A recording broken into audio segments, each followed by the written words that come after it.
Hello. आज हम लोग अगला जो चैप्टर है, दो चर रेखाओं का रैखिक समीकरण, linear equation in two variable, यहाँ थोड़ा सा प्रिंटिंग मिस्टेक है, linear equation in two variable, इसके क्वेश्चन को करेंगे। ठीक है, ये आपका पीजी बोर्ड का जो प्रश्न बैंक है, क्वेश्चन बैंक, उसका चैप्टर नंबर 2 है। तो पहला जो क्वेश्चन है, सही विकल्प चुनकर लिखे, चूज द करेक्ट ऑप्शन। देखिए पहला क्वेश्चन है, समीकरण निकाय a1x प्लस b1y बराबर c1 तथा a2x प्लस b2y बराबर c2 के लिए एक अद्वितीय हल होने का प्रतिबंध है। Condition for unique solution in system of equation a1x plus b1y equal to c1 and a2x plus b2y equal to c2। तो यूनिक सॉल्यूशन का कंडीशन क्या होता है? ठीक है, अद्वितीय हल या बोलेंगे यूनिक सॉल्यूशन का कंडीशन क्या होता है कि जब a1/a2 भी b1/b2 और ये c1/c2 तीनों के तीनों अलग रहे, a1/a2 और b1/b2 और c1/c2 ये सब का अनुपात जो है वो अलग अलग रहे, तभी जा करके क्या होगा, अद्वितीय हल होगा, या बोल सकते हैं यूनिक सॉल्यूशन। तो इसका आंसर आ जाएगा a1/a2 not equal to b1, तो यहाँ पर ऑप्शन में है ही नहीं, a1/a2 not equal to b1/b2। ठीक है, ये कहा जा सकता है, लेकिन इसमें ये भी होना चाहिए नॉट इक्वल, तो ये दोनों अलग होगा तो भी हमारा बोल सकते हैं कि यूनिक सॉल्यूशन है। तो इसका आंसर होगा a1/a2 not equal to b1/b2, तब क्या होगा, यूनिक सॉल्यूशन होगा। अगला क्वेश्चन है, एक अद्वितीय हल होने के लिए समीकरण निकाय x माइनस के वाई बराबर 2, 3x प्लस 2y बराबर -5 में k का मान नहीं होगा। ठीक है, k का मान इनमें से क्या नहीं हो सकता है? ठीक है, k का मान इसमें से क्या नहीं हो सकता? For a unique solution in the system of equation x minus के वाई बराबर 2, 3x प्लस 2y बराबर -5। अब इसमें देखिए a1 अगर देखेंगे तो a1 की वैल्यू क्या है, 1 है, क्योंकि x के साथ कुछ नहीं है, मतलब क्या है, 1। b1 की वैल्यू क्या है, -k। ठीक है, फिर a2 कितना है, 3 है, और b2 कितना है, 2 है। ठीक है, तो क्या होना चाहिए, अद्वितीय हल या यूनिक सॉल्यूशन के लिए a1/a2 not equal to b1/b2 होना चाहिए। a1 a2 minus a1 a2 कितना हो जाएगा अपना 3, it is not equal two by -k/2। ठीक है, -k/2, तो ये हमारा हो जाएगा 1/3 नॉट इक्वल टू -k/2, तो k नॉट इक्वल टू -2/3 आएगा। तो k की वैल्यू -2/3 नहीं हो सकती, इसका आंसर आएगा सी। ठीक है, अगला क्वेश्चन है, फिल इन द ब्लैंक्स। ठीक है, पहला क्वेश्चन है, रैखिक समीकरण निकाय के आलेख संपाती होने पर उनके डैश हल होते हैं। The lines representing a pair of linear equation are coincident then it has dash solution. संपाती मतलब या कोलिनियर होने, कोइंसिडेंस का मतलब दोनों एक जगह से चालू हो रहा है, एक के ऊपर एक है, दोनों लाइन जो है एक के ऊपर एक है। ठीक है, अब जहां जहां ये दोनों लाइन एक दूसरे से मिलता है वो उसका क्या होता है, उसके हल होते हैं। तो यहाँ पर कई जगह में मिल रहा है, तो इसके क्या होंगे, अनंत हल होंगे। ठीक है, इसके क्या होंगे, अनंत हल होंगे, इनफाइनाइट सॉल्यूशन। ठीक है, इनफाइनाइट सॉल्यूशन, ये वाला केस आएगा। ठीक है, दूसरा क्वेश्चन है, रैखिक समीकरण निकाय के आलेख एक बिंदु पर प्रतिच्छेद करती है तो उनके डैश हल होते हैं। The lines representing a pair of linear equation intersect at one point, then the linear pair has dash solution. मतलब दो लाइन एक पॉइंट पे इंटरसेक्ट कर रहे हैं, एक एक बिंदु पर प्रतिच्छेद कर रहे हैं, एक पॉइंट पर इंटरसेक्ट कर रहे हैं, तो इसके कितने हल होंगे, एक ही हल होंगे। जहां जहां पर प्रतिच्छेद होता है, जहां पर उसका कॉमन पॉइंट होता है, वही इसका हल होता है। तो इसका क्या हो जाएगा, अद्वितीय हल हो जाएगा, अद्वितीय हल हो जाएगा, जिसको बोलेंगे यूनिक सॉल्यूशन, इंग्लिश में क्या बोलेंगे, यूनिक सॉल्यूशन। अगला क्वेश्चन है, यदि किसी रैखिक समीकरण निकाय का कोई भी हल नहीं है तब उनके आलेख डैश रेखाएं होंगी। If a pair of linear equation has no solution then the lines are. No solution का क्या मतलब हो गया? कोई हल नहीं है, मतलब दो रेखाएं कहीं पर भी नहीं मिल रही हैं। दो रेखाएं कब कहीं पर भी नहीं मिलती है? जब ये दोनों रेखाएं क्या होती है? आपस में पैरेलल होती है। तो इसका आंसर आ जाएगा पैरेलल, समांतर। समझे? जब दो रेखाएं समांतर हो जाएंगी, समांतर रेखाएं, या बोल सकते हैं इंग्लिश में पैरेलल, तब क्या होगा कि इनका कोई भी हल नहीं होगा। हल क्या होता है? जहां पर दो रेखाएं आकर के मिलती हैं, ठीक है। अगर कई जगह मिल रही है तो अनंत हल होगा, अगर एक जगह मिल रही है तो अद्वितीय हल होगा, और अगर कहीं नहीं मिल रही है तो कोई हल नहीं होगा। If the lines are intersecting in many points, then it will have infinitely many solution. When the lines are intersecting at one point, then it will have unique solution. And when the lines are not intersecting, means lines are parallel, then it is having no solution. ठीक है, इसका भी condition है। Condition याद रखिएगा, अगर a1/a2 और b1/b2 बराबर नहीं है तो इसका हम लोग बोलते हैं अद्वितीय हल। अद्वितीय हल, या इंग्लिश में कहेंगे यूनिक सॉल्यूशन।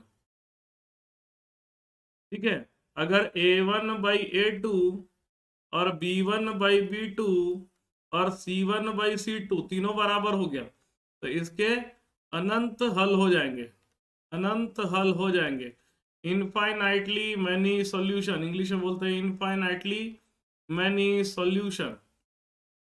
और अगर a1/a2 बराबर b1/b2 और ये c1/c2 के बराबर नहीं आ रहा है, ठीक है, तब इसका हम लोग बोलते हैं कोई हल नहीं, कोई हल नहीं है, नो सॉल्यूशन। ठीक है, तो इसको आप याद रखिएगा। इसमें क्या होगा? लाइन एक पॉइंट पर इंटरसेक्ट करे, इसमें लाइन एक के ऊपर एक रहेगा, इसमें लाइन एक के ऊपर एक रहेगा, और इसमें लाइन समानांतर है। इस तरह से याद रखिएगा। अगला है ट्रू फॉल्स, सही गलत बताना है। समपाती रेखाएं प्रदर्शित करने वाले दो चरों के समीकरण के अनंत अनेक हल होते हैं। The system of linear equation depicting coincidence lines have infinite solution. अभी बताया कि दो रेखाएं एक दूसरे के ऊपर अगर होती है, समपाती रेखाएं होती है, एक दूसरे के ऊपर हो जाएंगी समपाती रेखाएं, तो उसके कई जगह पॉइंट होते हैं, तो इसके क्या होंगे? अनंत हल होंगे। सही है ये, ट्रू। अगला है समीकरण 7x-3y बराबर p में x बराबर 3 और y बराबर 4 रखने पर p का मान 5 है। ठीक है, रख के देखते हैं। 7 गुना x के जगह 3 रखना है, -3 इंटू वाई के जगह 4 रखना है, बराबर आना चाहिए p। तो 7 3 जा 21, 4 3 जा 12 इज इक्वल टू p। तो p की वैल्यू कितना आएगा? 9 आएगा। समझे? p की वैल्यू कितना आएगा? 9 आएगा। ठीक है, तो यहां पर हमारा आंसर ये 5 दिखा रहा है, तो ये गलत है, फॉल्स। ठीक है, नेक्स्ट क्वेश्चन में आते हैं। समीकरण निकाय a1x प्लस b1y बराबर c1 और a2x प्लस b2y बराबर c2 में यदि प्रतिबंध a1/a2 और b1/b2 अलग अलग हो तो अद्वितीय हल प्राप्त होगा। ठीक है, on the system of equation a1x plus b1y is equal to c1 and a2x plus b2y is equal to c2 if the condition a1/a2 not equal to b1 then it is unique solution। तो ये सही है, हम लोग देख चुके हैं जब अलग अलग रहता है तो हम लोग इसको क्या बोलते हैं? यूनिक सॉल्यूशन ही कहते हैं। अगला है अति लघु उत्तरीय प्रश्न, very short answer question. k का मान ज्ञात कीजिए जब सरल रेखा 2x माइनस के वाई बराबर 9 बिंदु 1 -1 से गुजरती है। Find the value of k if the straight line 2x minus के वाई बराबर 9 पासेस थ्रू द पॉइंट 1 -1।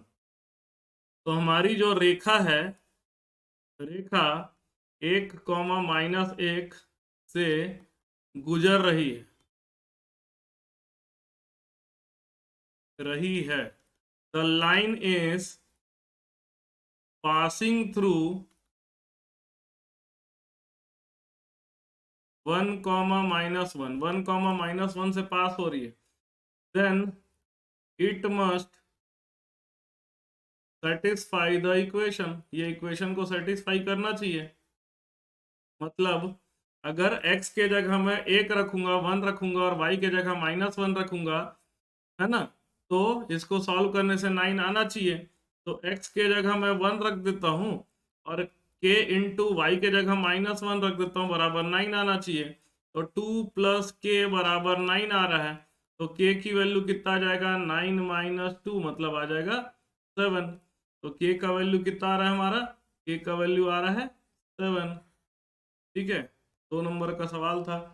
अब अगला, यदि x बराबर 1 और y बराबर 1 है तो समीकरण 7x - 4y बराबर p में p का मान ज्ञात कीजिए। तो कुछ नहीं करना है, x के जगह हमको रख देना है 1 और 4 इंटू वाई के जगह भी लिख देना है 1, ये आना चाहिए p के बराबर।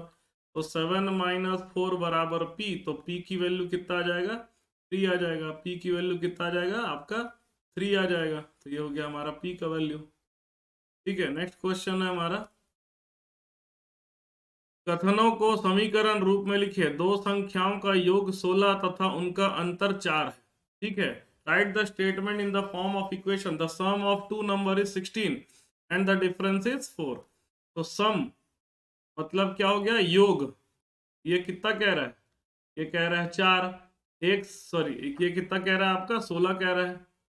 एक संख्या को, एक संख्या मतलब फर्स्ट नंबर को मैं x ले लेता हूं, तो दूसरी संख्या को क्या ले लूं, दूसरी संख्या को मैं ले लेता हूं y, दूसरी संख्या को मैं ले लेता हूं second number is equal to y। अब बोल रहा है कि सम इज 16, योग कितना है, 16 है। मतलब x और y को जोड़ने से कितना आना चाहिए, 16 आना चाहिए।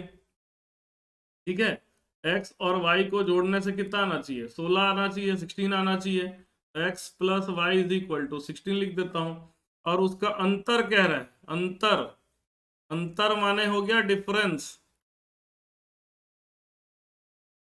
तो डिफरेंस क्या है, अंतर मतलब x - y, ये कितना कह रहे हैं, 4। तो हमको यहाँ पर इसको सॉल्व नहीं करना है, इसको इतना ही लिखना था, इसका स्टेटमेंट, इसका इक्वेशन बनाना था।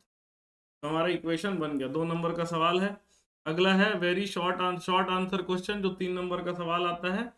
बोल रहा है के किस मान के लिए समीकरण निकाय का अद्वितीय हल होगा। Find the value of k for which the system of equation will have unique solution. तो यहाँ पर वही a1 a2 वाला कॉन्सेप्ट लगेगा। a1 की वैल्यू कितना है 8, a2 की वैल्यू कितना है k, b1 की वैल्यू कितना है 5, b2 की वैल्यू कितना है 10। ठीक है, तो यूनिक सॉल्यूशन या अद्वितीय हल होने के लिए a1/a2 और b1/b2 अलग अलग होना चाहिए। a1/a2 should not be equal to b1/b2। a1 लिख लेता हूं मैं 8, a2 के जगह लिख देता हूं k, b1 के जगह लिख देता हूं 5, b2 के जगह लिख देता हूं 10। तो k का वैल्यू कितना आ जाएगा, 8 इंटू 10/5 नॉट इक्वल टू है। तो ये 5 बन जा, 5 2 जा, तो k का वैल्यू 16 नहीं होना चाहिए। ठीक है, k की वैल्यू 16 नहीं होना चाहिए। तो k should not be equal to 16 इसका आंसर होगा। ठीक है, समीकरण हल कीजिए, सॉल्व द इक्वेशन। देखिए, हल करने का दो विधि होता है, 2 मेथड्स होते हैं बेसिकली, जो आप लोगों ने पढ़ा होगा। एक होता है विस्थापन विधि, जिसको इंग्लिश में बोलते हैं सब्स्टिट्यूशन मेथड। ठीक है, और एक और होता है एलिमिनेशन मेथड।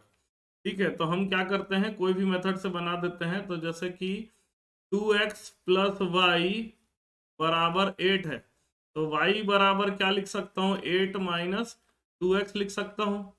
अब यही y को दूसरे इक्वेशन में रख दो, x - 2 इंटू वाई के जगह लिख देता हूँ 8 - 2x बराबर -1। ये हो जाएगा x - 2 इंटू 8 हो जाएगा -16, और -2 इंटू -2x हो जाएगा +4x is equal to -1। x + 4x हमारा हो गया 5x, और -16 और +1 हो जाएगा -15 बराबर 0। तो x की वैल्यू आ जाएगी ये हमारा हो जाएगा 5x बराबर हो गया 15, तो x की वैल्यू आ जाएगी 15/5, मतलब आंसर आ जाएगा आपका 3। ठीक है, आंसर आ जाएगा आपका 3। ठीक है, तो यहाँ पर x का वैल्यू आ जाएगा 3। अगर x अगर आपको मिल गया, y आप आराम से निकाल सकते हैं। y क्या है हमारा, y बराबर, y मेरा क्या है, y बराबर है, y equal to 8 minus 2x, तो y बराबर हो जाएगा 8 माइनस 2 इंटू 3, तो y बराबर हो जाएगा 8 माइनस 6, तो y का वैल्यू आ जाएगा 2। ठीक है, y की वैल्यू आ जाएगी 2। ठीक है, बहुत इंपॉर्टेंट चैप्टर है, इसमें 3 number, 1 number, 2 number, 4 number, 6 number, सब तरह का क्वेश्चन आता है। अगला सवाल है, समीकरण निकाय को विलोपन विधि से हल कीजिए। ठीक है, विलोपन विधि, एक होता है विस्थापन, इसके पहले वाला सवाल को हमने विस्थापन विधि से किया था, सब्स्टिट्यूशन मेथड से। इसको विलोपन विधि से करना है। ठीक है, एलिमिनेशन मेथड से करना है। तो पहला इक्वेशन है x प्लस वाई बराबर 7, दूसरा x माइनस वाई बराबर -1। अब देखो, विलोपन विधि में कोएफिशिएंट को बराबर किया जाता है। x a1 बराबर 1, a2 बराबर भी 1, b1 बराबर +1, b2 बराबर -1, और c1 बराबर 7 और c2 बराबर -1। तो यहाँ पर हम लोग क्या करते हैं, इसको माइनस कर देते हैं, सॉरी प्लस कर देते हैं। ठीक है, x प्लस एक्स कितना हो जाएगा, 2x प्लस वाई और माइनस वाई हो जाएगा 0, 7 माइनस 7 हो जाएगा 6, x की वैल्यू आ जाएगी 6/2, आंसर हो जाएगा 3। दूसरा y निकालना है, तो किसी भी इक्वेशन में x की वैल्यू रख दो, तो x की जगह 3 प्लस y के जगह y निकालना है बराबर 7, तो y बराबर हो गया 7 माइनस 3, तो y की वैल्यू आपको मिल जाएगी। ठीक है, तो ये इस तरह से हम लोग क्या करते हैं, विलोपन विधि से हल करते हैं, एलिमिनेशन मेथड से इस तरह से सॉल्व करते हैं। अगला है, समीकरण निकाय को प्रतिस्थापन विधि से हल कीजिए, सॉल्व द फॉलोइंग इक्वेशन पर सब्स्टिट्यूशन मेथड। सब्स्टिट्यूशन मेथड में क्या करते हैं, x या y का मान हम लोग वैल्यू निकाल लेते हैं in terms of second variable. ठीक है, जैसे अगर मैं, पहला हमारा इक्वेशन है x माइनस वाई बराबर -1, तो x को क्या लिख सकता हूँ, -1, वाई उधर, माइनस वाई उधर जाएगा तो प्लस वाई हो जाएगा। अब दूसरे इक्वेशन में x की वैल्यू रख दो, 3 इंटू एक्स के जगह मैं y -1 लिख देता हूँ, है ना, -2y बराबर 12, तो ये हो जाएगा 3y -3 -2y इक्वल टू 12, तो ये हो जाएगा 3y -2y बच जाएगा y is equal to 12 plus 3, तो y की वैल्यू हमें मिल जाएगी कितना, 15। y की वैल्यू हमें कितना मिल गया, 3 मिल गया। ठीक है, उसके बाद हम लोग क्या करना है, x भी निकालना है। x बराबर क्या है मेरा, x मेरा है x is equal to y -1 है, तो x कितना हो जाएगा, x बराबर हो जाएगा y के जगह 15 -1, तो x की वैल्यू आ जाएगी 14। ठीक है, x की वैल्यू आ जाएगी 14। ठीक है, तो इस तरह से हम लोग क्या करते हैं, प्रतिस्थापन विधि से हल करते हैं। ठीक है, दीर्घ उत्तरीय प्रश्न, लॉन्ग आंसर क्वेश्चन 6 नंबर का है ये आपका। ठीक है, तो ये 6 नंबर का क्वेश्चन बहुत ज्यादा इंपॉर्टेंट रहता है।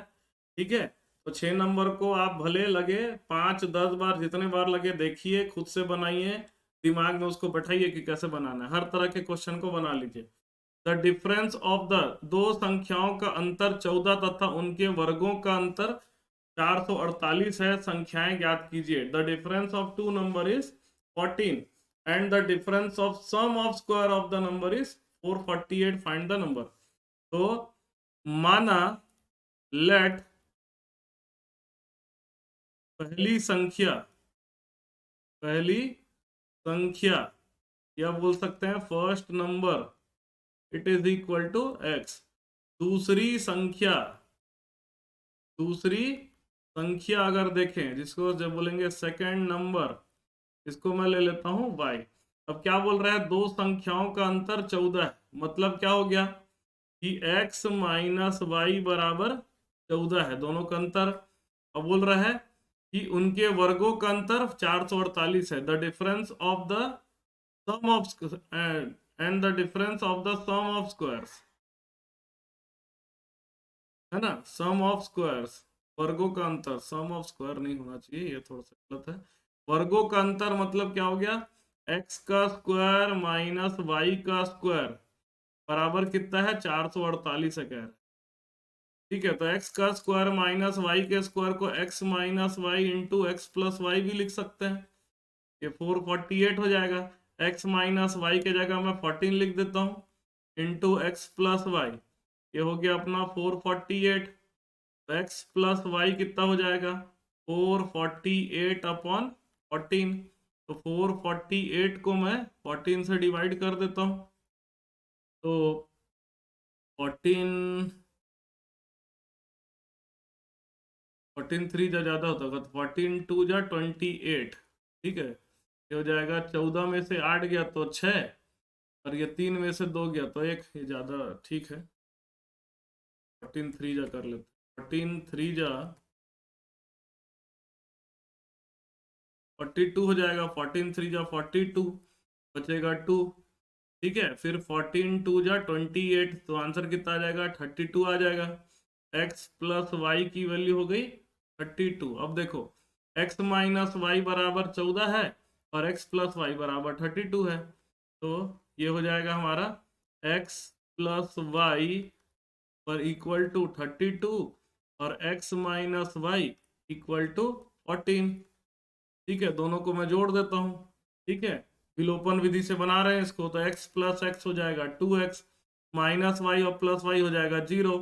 32 और 14 को जोड़ेंगे तो 4 और 2 हो गया 6, 3 और 1 हो गया 4। x की वैल्यू हो जाएगी 46/2, मतलब x की वैल्यू आ जाएगी आपकी 23। ठीक है, अब y बराबर कितना हो जाएगा, 32 माइनस एक्स हो जाएगा, तो y बराबर हो जाएगा 32 माइनस 23, तो y की वैल्यू आपकी आ जाएगी 9। ठीक है, तो ये आपका आंसर हो जाएगा, x बराबर 23 और y बराबर 9। अगला क्वेश्चन है, एक त्रिभुज ए बी सी में एंगल ए बराबर x है, एंगल बी बराबर 3x है, एंगल सी बराबर y है। यदि 3x माइनस 5y बराबर 30 है, तो सिद्ध कीजिए कि यह एक समकोण त्रिभुज है। समकोण त्रिभुज मतलब क्या होता है, जिसका एक कोण आपका 90 अंश होगा। ठीक है, in a triangle A B C, angle A is equal to X, angle B is equal to 3x, angle C is equal to y। if 3x minus 5y is equal to 30, then prove that this is a right angle triangle। अब देखो, इसको मैं समझा देता हूं कि एक हमारा त्रिभुज है। ठीक है, ये हमारा ट्राइंगल है। ठीक है, इसको मैं लिख देता हूं ए बी सी। अब बोल रहे हैं एंगल ए बराबर एक्स है, मतलब ये क्या है, एक्स है। एंगल बी बराबर 3x है, तो बी कितना हो गया 3x। एंगल सी बराबर कितना है, y। ठीक है, अब क्वेश्चन में कह रहा है 3x minus 5y equal to 30, और हमको पता है कि त्रिभुज में तीनों कोणों का जो जोड़ होता है वो कितना होता है, 180 डिग्री होता है। मतलब सम ऑफ एंगल्स ऑफ ट्रायंगल कितना होता है, 180 डिग्री। मतलब x plus 3x plus Y करने से कितना आना चाहिए, 180 आना चाहिए। मतलब 4x प्लस वाई बराबर कितना आना चाहिए, 180 डिग्री आना चाहिए। तो हमको दो इक्वेशन मिल गया। एक इक्वेशन है 3x minus 5y equal to 30, और दूसरा इक्वेशन है 4x plus y, 4x plus y equal to 180। ठीक है, ये दिया हुआ है, तो यहाँ पर से मैं लिख सकता हूँ y बराबर 180 माइनस 4x। ठीक है, ये y का वैल्यू पहले इक्वेशन में रख देता हूँ, तो 3x माइनस 5 y के जगह लिख देता हूँ 180 माइनस 4x। ये आपका कितना है, 30 है, तो ये हो जाएगा 3x माइनस 18 5 जा 90, तो 900 हो जाएगा। माइनस 5 गुना माइनस 4x हो जाएगा plus 20x is equal to 30। ये हो जाएगा 23x is equal to 900 plus 30। ये हो जाएगा 23x इज इक्वल टू 930। तो x की वैल्यू हो जाएगी 930 अपॉन 23। तो 930 को मैं 23 से डिवाइड कर देता हूँ, तो ये 23 इंटू 4 करके देखूँ, 4 3 जा 12, 2 कैरी 1, 4 2 जा 8 प्लस 1 9 जा, तो 23 4 जा 92 हो गया, ठीक है। का वैल्यू आपका पॉइंट में आ रहा है, एक बार हम लोग चेक कर लेते हैं। x plus 3x plus y, 4x plus y बराबर 180 होगा। x माइनस,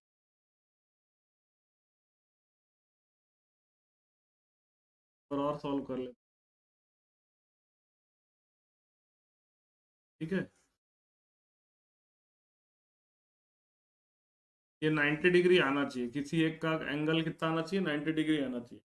फिर से कर लेते हैं, एक काम करते हैं, इसको विलोपन विधि से बना के देखते हैं। तो 3x माइनस 5y बराबर कितना होगा, 30। ये हो जाएगा, इसको 5 से गुण मल्टीप्लाई कर दूं तो 20x plus 5y is equal to 900, ठीक है। इसको ऐड कर दूं तो 23x इज इक्वल टू 930 आ जाएगा। x की वैल्यू हो जाएगी 930/23, x की वैल्यू 930/23, तो 930/23 कर दूं तो वैल्यू आ रहा है 40.4, x की वैल्यू आ रही है 40.43, तो 3x कितना आएगा, 3 इंटू 40.43, है ना।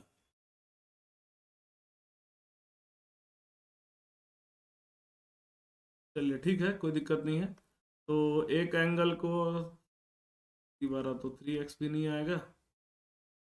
चलिए ठीक है, तो y निकाल लेते हैं। y बराबर आ जाएगा 180 माइनस 4 इंटू 40.43, ये हो जाएगा 180 माइनस 4×3 = 12, 4×4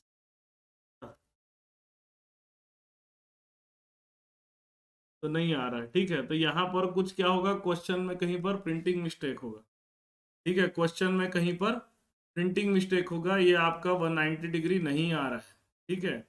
ये आपका 90 डिग्री नहीं आ रहा। एक है x, एक 3x, और दूसरा तीसरा y, तो 4x प्लस वाई बराबर आपका आना चाहिए 180।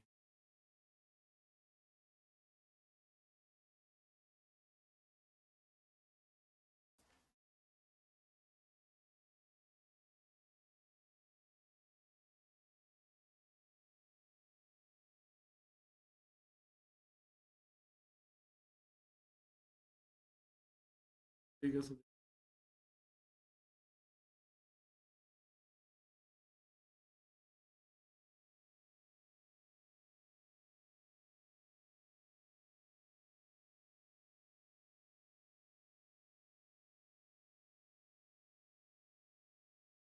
ये किसी भी हाल में आंसर नहीं आ रहा है।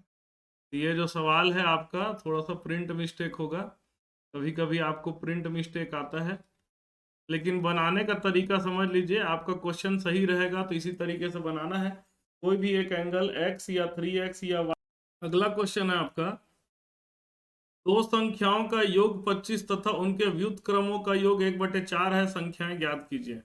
मतलब एक संख्या को मैं x ले लेता हूं और दूसरे संख्या को y ले लेता हूं। The sum of two number is 25 and the sum of their reciprocal is 1/4, then find the number। मतलब x प्लस वाई कितना होना चाहिए, 25 होना चाहिए, और उसका रेसिप्रोकल मतलब 1/x प्लस 1/y कितना होना चाहिए, ये आपका 1/4 होना चाहिए। इसमें अगर एलसीएम ले लेते हैं तो y plus x upon x y, ये आपका 1/4 है। y प्लस एक्स के जगह आप 25 लिख दीजिए, अपॉन एक्स वाई बराबर 1/4 हो गया। तो एक्स वाई की वैल्यू कितना हो गया, 25 × 4, मतलब x इंटू वाई कितना हो गया, 100। x प्लस वाई बराबर 25 है और x इंटू वाई बराबर कितना है, 100। तो देखिए ये जो है रेखिक समीकरण वाला सवाल से ऊपर उठ गया, ठीक है। ये आपका द्विघाती समीकरण वाला सवाल हो गया। कैसे हो गया ये देखिए, x into x plus y बराबर 25 है और x इंटू वाई बराबर आपका 100 है, ठीक है। तो क्या करेंगे, y बराबर क्या लिख सकते हैं, 25 माइनस एक्स लिख सकते हैं। x इंटू दूसरे इक्वेशन में y के जगह 25 माइनस एक्स लिख दूं, ये आपका आ गया 100। ये हो जाएगा 25x minus x square is equal to 100। ये हो जाएगा x square minus 25x plus 100 बराबर 0। अब द्विघाती समीकरण को आप लोग थोड़ा पढ़े होंगे, तो इसको हम लोग तोड़ते हैं, ठीक है, तोड़ते हैं। तो इसको 20 और 5 में हम लोग तोड़ देते हैं। ये हो जाएगा x square minus 20x minus 5x plus 100 is equal to 0। ये हो जाएगा x minus 20 into x minus 5 बराबर 0। तो एक x की वैल्यू आ जाएगी 20 और एक x की वैल्यू आ जाएगी आपकी 5। और जब x 20 है तो y का वैल्यू 5 आएगा, और जब x 5 है तो y की वैल्यू 20 आएगी। इसको करके देख लेते हैं, दोनों को जोड़ने से कितना आना चाहिए, 25 आ रहा है। और दोनों का रेसिप्रोकल को जोड़ने से कितना आना चाहिए, 1/4, मतलब 1/x प्लस 1/y। ये हो जाएगा 1/20 प्लस 1/5। एलसीएम ले लो 20, ये हो जाएगा 1 प्लस 5 4 जाती है 5/20 हो जाएगा, मतलब 1/4 आ जाएगा। तो सही है हमारा आंसर कि ये हमारा आपका द्विघाती समीकरण का इक्वेशन बन गया, क्वाड्रेटिक इक्वेशन बन जाएगा। ठीक है, तो दोनों का इसमें कंबाइन वाला क्वेश्चन है, लीनियर इक्वेशन भी है और क्वाड्रेटिक इक्वेशन भी है। ठीक है, अगला बोल रहा है दो संख्याओं का गुणनफल 45 तथा उनका योग 14 है, तो संख्या ज्ञात कीजिए। The product of two number is 45 and their sum is 14, find the number. फिर से वही वाला सवाल हो गया, ये भी क्वाड्रेटिक इक्वेशन का सवाल हो गया। मतलब x प्लस वाई आपका होना चाहिए 14 और x इंटू वाई आपका होना चाहिए 45। तो यहां से y बराबर क्या लिख सकता हूं मैं, 14 minus x. x into y के जगह लिख देता हूँ 14 minus x is equal to 45। ये हो जाएगा 14x minus x square is equal to 45। X square minus 14x plus 45 बराबर 0 हो जाएगा। ठीक है, इसको मैं तोड़ सकता हूँ 9 और 5 से। X square minus 9x minus 5x plus 45 बराबर 0। ये बन जाएगा x minus 9 into x minus 5 is equal to 0। तो एक x की वैल्यू आ जाएगी 9 और एक x की वैल्यू आ जाएगी 5। x की वैल्यू 9 होगी तो y की वैल्यू आपकी मिलेगी 5, और x की वैल्यू 5 होगी तो y की वैल्यू आपको मिलेगी 9। तो इसका दो हल होगा। ठीक है, क्यों, क्योंकि क्वाड्रेटिक इक्वेशन बन रहा है, द्विघाती समीकरण बन रहा है, इसलिए इसका 2 सॉल्यूशन मिल रहा है। x की वैल्यू 9 है तो y की वैल्यू 5, और x की वैल्यू 5 है तो y की वैल्यू 9। तो दो सॉल्यूशन हमको मिला। ठीक है, अगला क्वेश्चन है दो अंक वाली एक संख्या का 7 गुना अंकों का पलटने पर बनने वाली संख्याओं के 4 गुना के बराबर है, तथा संख्याओं के उनके अंकों का योग 3 है, वह संख्या ज्ञात कीजिए। 7 times a 2 digit number is equal to 4 times a 2-digit number obtained by reversing the digit. Sum of the digit is, ठीक है, तो let, अगर नंबर मान लेते हैं, let the 2-digit number is equal to xy। मान लेते हैं कि दो दो संख्या जो नंबर है वो क्या है, xy। तो क्या बोल रहा है, क्वेश्चन में बोल रहा है कि अंकों का योग 3 है। ठीक है, the sum of the digit is 3, मतलब x प्लस वाई कितना होना चाहिए, 3 होना चाहिए। ठीक है, अब ओरिजिनल नंबर क्या होगा, देखो ओरिजिनल नंबर, देखिए जो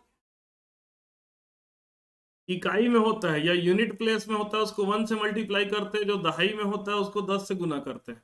यूनिट प्लेस में जो होगा उसको 1 से मल्टीप्लाई करेंगे, जो टेंस प्लेस में होगा उसको 10 से मल्टीप्लाई करेंगे। तो ओरिजिनल नंबर कितना हो जाएगा, 10x प्लस वाई। ठीक है, और रिवर्स कर देंगे तो, रिवर्स कर देंगे तो क्या होगा, रिवर्स कर देंगे या पलट देंगे तो क्या होगा, y इधर आ जाएगा और x इधर आ जाएगा, तो उसका रिवर्स नंबर हो जाएगा 10y प्लस एक्स।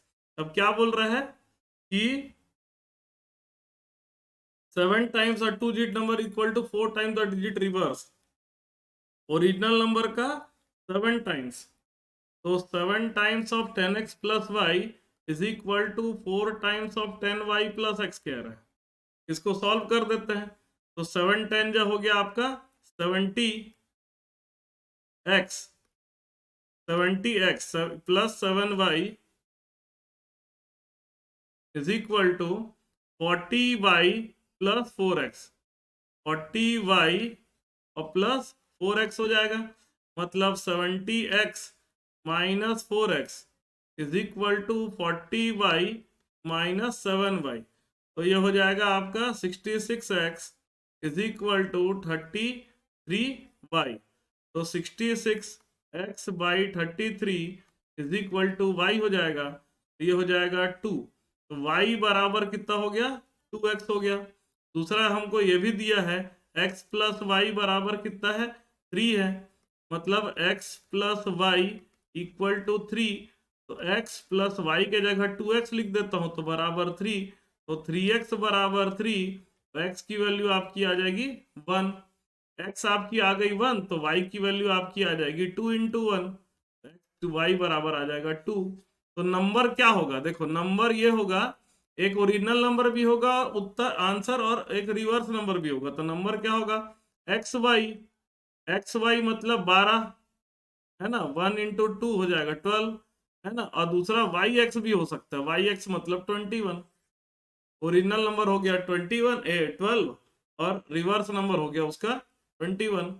ठीक है, समझ गए, ये आंसर है। अगला है आलेख विधि से समीकरण निकाय हल कीजिए, solve the system of equation by graphical method. ठीक है, तो पहला जो इक्वेशन है x प्लस वाई बराबर 10 है। ठीक है, तो y बराबर कितना हो जाएगा, 10 माइनस एक्स। तो जब x की वैल्यू होगी 0 तो y की वैल्यू होगी 10। और जब y की वैल्यू मैं 0 ले लूंगा तो x की वैल्यू कितना आएगा, 10 आएगा। इसका ग्राफ बना लो। ठीक है, ग्राफ बना लो। देखो ग्राफ बना रहा हूं, ऐसा ग्राफ पेपर रहेगा, आपको क्या करना है, ऐसा ग्राफ बना लेना है। ठीक है, अब इसका देखिए x बराबर 0 है तो y बराबर 10 है। तो y बराबर 10 देख लो, 1 2 3 4 5 6 7 8 9 10। 10 यहाँ आ रहा है,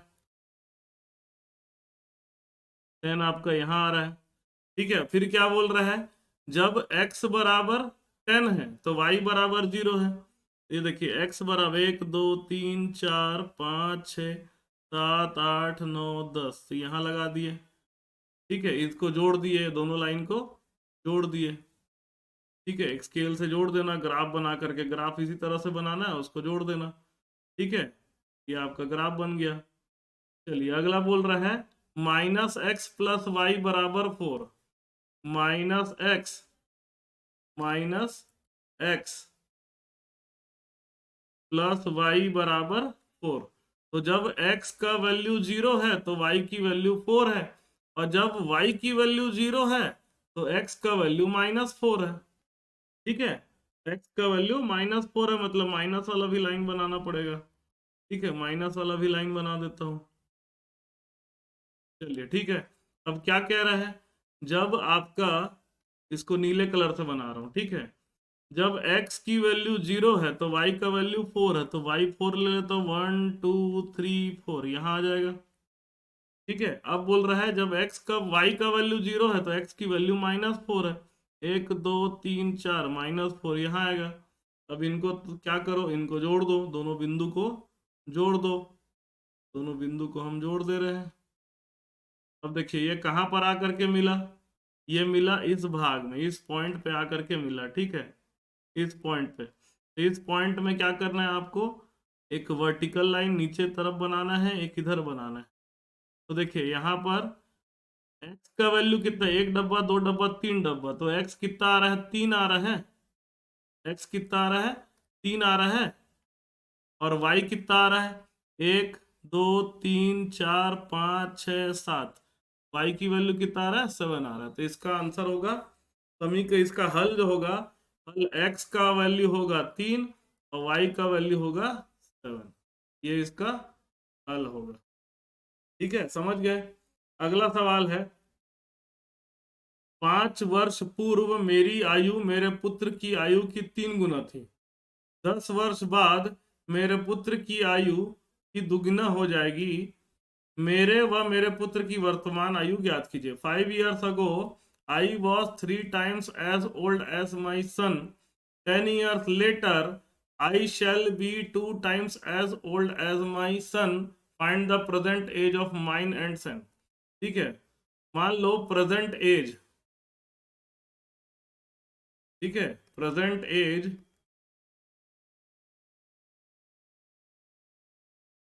एज ऑफ फादर मतलब पिता की वर्तमान आयु मैं मान लेता हूं x है, और प्रेजेंट एज ऑफ पुत्र की वर्तमान आयु कितना हो गया y। अब 5 years अगो मतलब 5 साल पहले, 5 साल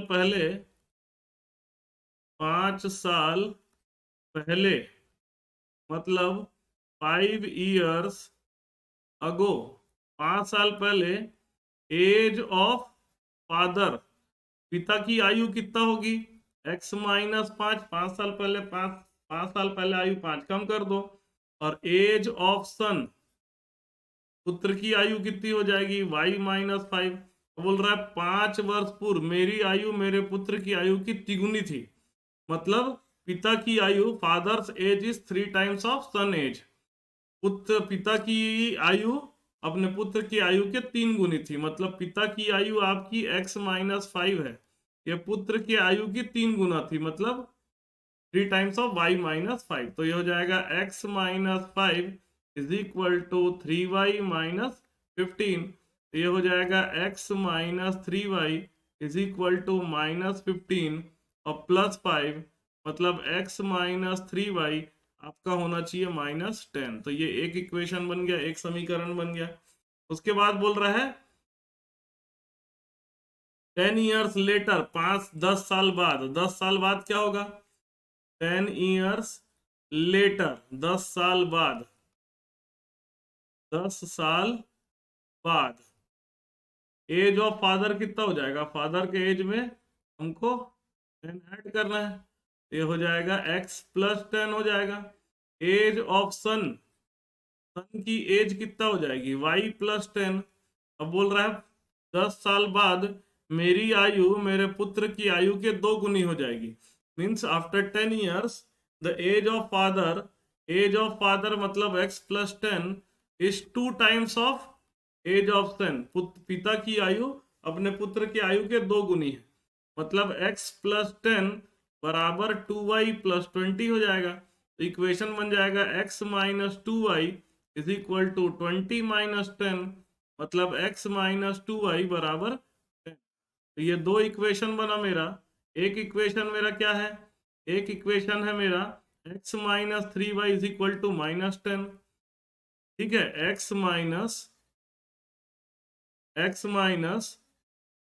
-3y बराबर -10 कह रहा है, और x-2y बराबर +10 कह रहा है। ठीक है, क्या कर दें, इसको माइनस कर देते हैं। x माइनस माइनस करेंगे तो x प्लस में है, ये माइनस हो जाएगा, माइनस प्लस बन जाएगा और प्लस माइनस बन जाएगा। ठीक है, x माइनस एक्स कट गया, -3y+2y बचेगा -y, और -10 और -10 हो जाएगा -20। तो y की वैल्यू कितना हो गया 20। अब x की वैल्यू क्या होगा, x की वैल्यू हो जाएगी 10 + 2y। दूसरे इक्वेशन में देख लीजिए, तो x is equal to 10 + 2 into y के जगह 20, x की वैल्यू हो जाएगी 10 + 40, x की वैल्यू आ जाएगी 50। तो present age of father, present age of father ये आपका आएगा 50, और present age of son, present age of son, age of son ये आपका आ जाएगा। ठीक है, तो ये आपका हो गया कंप्लीट। ठीक है, ये आपका जो लीनियर इक्वेशन इन 2 वेरिएबल वाला पार्ट हो गया आपका कंप्लीट। ठीक है, थैंक यू।